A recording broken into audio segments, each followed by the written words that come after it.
Silent killer raw kung ituring sa larangan ng bilyar. Pero pagdating sa Q&A, makakasagot kaya siya o mananahimik na lamang? Kilalanin ng team captain ng Manila MSW Mavericks na si Jonas Magpantay kasama si teammate na si Jamaica Bayaka dito lang sa Profiles.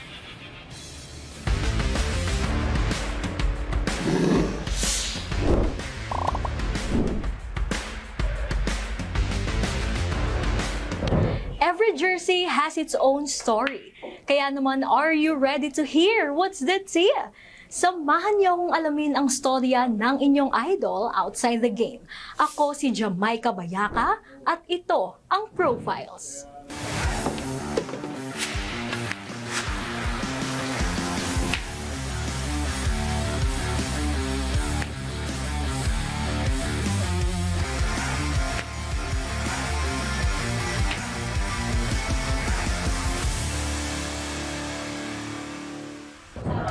What's up, teammates? Kasama natin ngayon ang team captain ng Manila MSW Mavericks.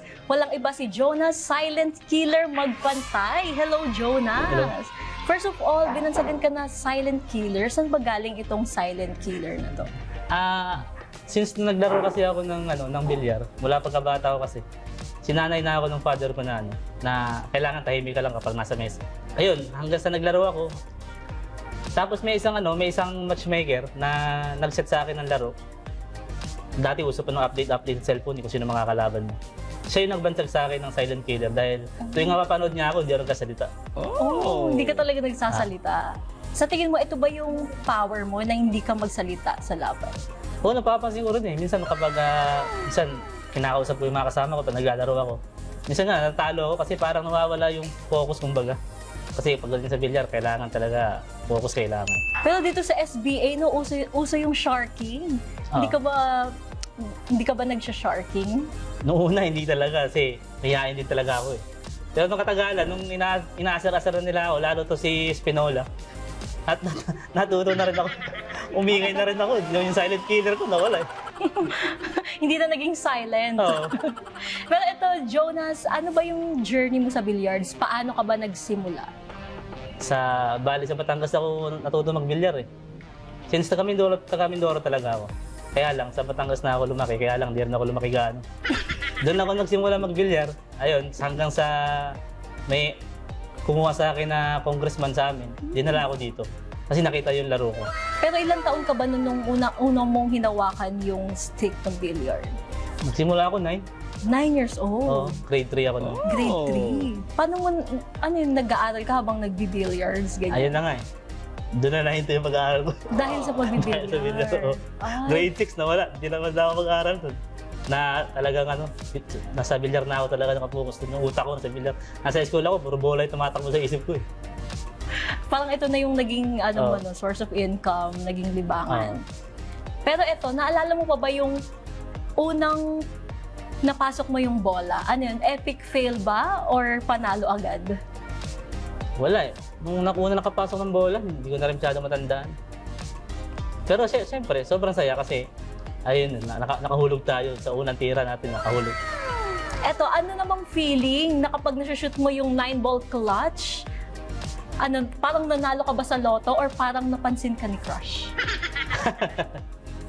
Ayun, parang nung nangyari na sa amin ng season naman yun eh. Yung kakampi ko nakahulog nga lang nakahulog sa 9, sa 9 ball. Ayun, talo na kami dyan. Ako kasi, hindi ko pa naranasan yun na season 1. Ngayon, what are you looking forward here in the next season ng SBA? Ayun, kapitan na nga ako ngayon. Siyempre, mas mabigat na responsibilidad na rin kaysa nung season 1. Saya na siyempre may halong pressure saka excitement. Ayun, gagawin lang ko lang ang best ko. Enjoy lang namin laro. Sana matalo ko sa kantyawan tong si Spinola. Meron ka bang kinatatakutan na team dito sa SBA? Si AG kasi talo ko sa kanya ng final eh. Nung last season namin. Ayun. Bukod sa kanya, meron pa bang kinatatakutan? Sa Sharking ito, si Nuno. Si Albert. Pero sa laro, si AJ lang siguro. Sino bang ultimate idol mo sa billiards? Pinaka-hinahangaan? Walang iba. Goat natin, si Efren. Efren.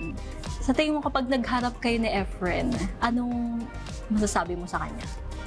Sa ngayon kasi medyo may edad na rin siya. Kaya madalang na kasi siyang makapaglaro. Kaya kumbaga siguro tatarunin ko na rin siya kung sakali maglaro kami. Sa tingin mo matatalo mo siya? Sa tingin ko, Wow! kasi dala na rin ng katandaan. Sa ngayon naman, maglalaro tayo ng true or false. So, madali lang to. Since billiards edition, gagawin natin tong Q or pulse. So, magbibigay ako ng mga tanong. Kung true, sasabihin mo lang Q. And kapag false, pulse. Q or pulse. Okay. Q. Okay. Q or pulse. Okay, bukod sa billiards, mahilig din bang maglaro si Jonas ng ML? Q. Q. Naglalaro ka talaga ng ML. Pero hindi ko masyadong hindi ko masyadong nilaro kasi nakaka-apekto sa mata yan. Okay. Nakipagsunto ka na ba sa laban dahil naiinis sa mga trash talking? Pulse yan. False, never pa. Ever. Never. Never kang nakipag-away. Okay. Ang paboritong billiard shot ni Jonas ay bank shot. Q or pulse? Pulse yan. Ano ba yung favorite mong shot? Pin shot. Oh. Pina. Yung kumbaga sa Tagalog, pina. May sariling custom-made Q stick. Q or pulse? Pulse. Pulse. Paborito ba ang banana Q kaya magaling mag-Q? Pulse din. Pulse. Ano bang favorite mong pagkain sa game? Nilagang baka or Nilagang bulalo. baka or bulalo. Siyempre may sabaw para may lakas yung break natin. So yun talaga yung kinakain mo bago sumabak. Nilaga. Tsaka gulay na rin. Gulay. Okay, Q or pulse? Nakikipagpustahan sa bilyaran. Q. Q. Magkano na ba yung pinakamalaking na pusta mo? 1 million? 1 million! Magkano yung pinakamalaking na panalunan mo? Ayun na rin. 1 million na 1 rin. million. 1 million, grabe. Balato daw sa mga... Okay, last. Kaya lang 3 years ago na yun. 3 years ago, pero ngayon nakikipagpustahan ka pa rin sa billiard. Madalang. Madalang na. Kasi priority namin yung SBA. Kailangan puro training. Training. Okay, last question. Masaya ba ang love life ni Jonas ngayon? Sobrang saya. Sobrang saya. Rate 1 to 100. 100, syempre. 100, syempre.